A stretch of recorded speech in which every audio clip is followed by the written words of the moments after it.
నాగార్జున సాగర్ ఎడమ కాలువ వద్ద దెబ్బతిన్న ప్రాంతాన్ని పరిశీలించి పంట నష్టపోయిన రైతులను పరామర్శించిన మాజీ మంత్రులు హరీష్ రావు, జగదీష్ రెడ్డి, సబితా ఇంద్రారెడ్డి, బీఆర్ఎస్ ఎమ్మెల్యేల బృందం. ఈ సందర్భంగా జగదీష్ రెడ్డి కామెంట్స్. రాష్ట్రంలో కురుస్తున్న భారీ వర్షాలకు నష్టపోయిన ప్రజలను, రైతులను ధైర్యం చెప్పింది బీఆర్ఎస్ పార్టీ. ఇక బీఆర్ఎస్ అధ్యక్షుడు కేసీఆర్ ఆదేశాల మేరకే మాజీ మంత్రి హరీష్ రావుతో నేతృత్వంలోని బీఆర్ఎస్ శాసనసభ్యుల బృందం రావడం జరిగింది.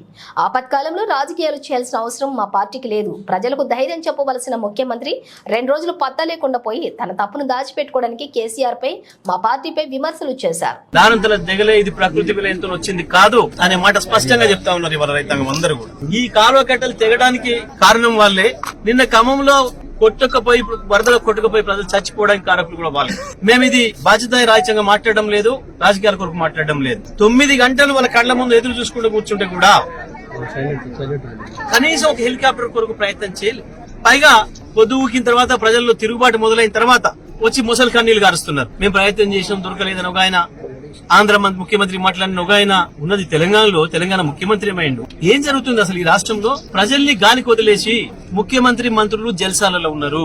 ఇది స్పష్టంగా ప్రభుత్వం సృష్టించిన విలయమే, ప్రకృతి విలయానికి మేమే అనడం లేదు. కానీ వాళ్ళ ఈ కాలువ దిగిపోయి 100,000 ఎకరాలలో పంట నాశనం అయిపోయి, పంట నాశనం అయిపోవడమే కాదు, ఇంకా 2 పంటల వరకు కూడా వాళ్ళు చేసుకునే పరిస్థితి లేదా రైతాంగం ఇసుక మెటల్తో 1,000 ఎకరాలు. దీని విషయంలో ఇక్కడ ప్రభుత్వమే పూర్తిగా బాధ్యత వహించాల్సి ఉంది. కాబట్టి ఆ రైతాంగం డిమాండ్ చేస్తున్నారు, మాకు పొలాలను ఎప్పుడో చేసేయండి, మాకేం పైసలు ఎక్కర్లేదు, మా పొలాలని మళ్ళీ ఉన్నట్టుగా ప్రభుత్వమే చేసేయమని వాళ్ళు అడుగుతున్నారు, మాకు చెప్తున్నారు, డిమాండ్ చేయండి అని హరీష్ రావు గారికి, సబితమ్మ గారికి మాకు చెప్తా ఉన్నారు. ఈ రకంగా మా తరఫున మాట్లాడండి అని చెప్తున్నారు. మేము మాట్లాడితే రాజకీయం అని మాట్లాడుతున్నారు, మేము మాట్లాడక ముందే మీరు రాజకీయం మాట్లాడుతున్నారు. మీకంటే ముందే మా వాళ్ళే ప్రజలలో ఉన్నారు, మా బీఆర్ఎస్ పార్టీ కార్యకర్తలే ప్రజలలో ఉన్నారు. 50,000 రూపాయలకు తక్కువ అయితే మాకు బాగా కాదు పొలం. మేము ఇప్పుడు పెట్టిన పెట్టుబడి 30,000 రూపాయలు పోయింది, ఇంకా 50,000 పెడితే తప్ప మళ్ళీ పొలాలు మా చేతికి రావనే మాట చెప్తున్నారు. కాబట్టి మేట కొట్టుకుపోయిన పొలాలకు 50,000 రూపాయల చొప్పున పరిహారం ఇవ్వాలి, సహాయం చేయాలి ప్రభుత్వం నుంచి.